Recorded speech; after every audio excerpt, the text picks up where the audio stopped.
Welcome to Techi. In this video we will see the steps to configure storage space direct on Windows Server 2025.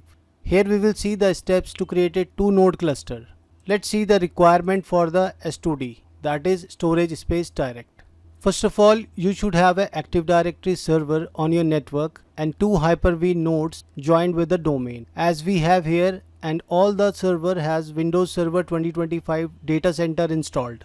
Make sure that you have a same time zone and all the nodes are updated properly. Also, you need a multiple network card installed on the server for isolated virtual machine traffic and for the live migration. If we see the IP requirement, you can have 2 or 3 network card. Here our Hyper-V node have 3 network card and the IPs are like 192.168.12.121, 122, 123 and 124. 192 subnet is for the virtual machine traffic. 10.0.0.0 subnet is dedicated to the cluster live migration. Let's also see the disk requirements. These drives are separately installed as a storage drive. OS drive is different from these drive.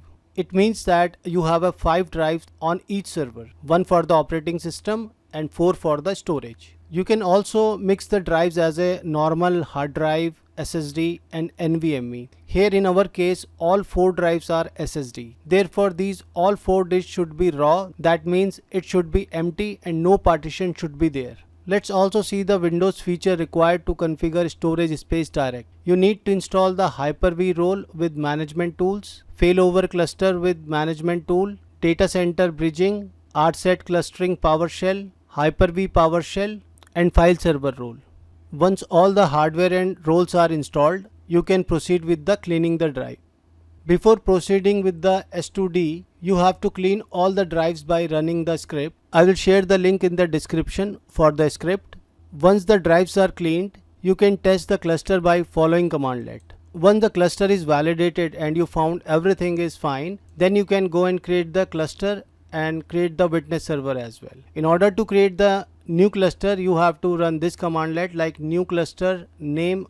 Here we are giving it as a first cluster and the node is node 1 and node 2, no storage, and the static IP address is this. Once you create the cluster, also create a witness server, and here in our case we are creating a DC as a witness server. Once you create the witness server, then we can enable the storage space direct. If all the previous steps are performed, now we can enable the storage space direct, and to enable the S2D we have to run the following command like enable cluster storage space direct sim session first cluster.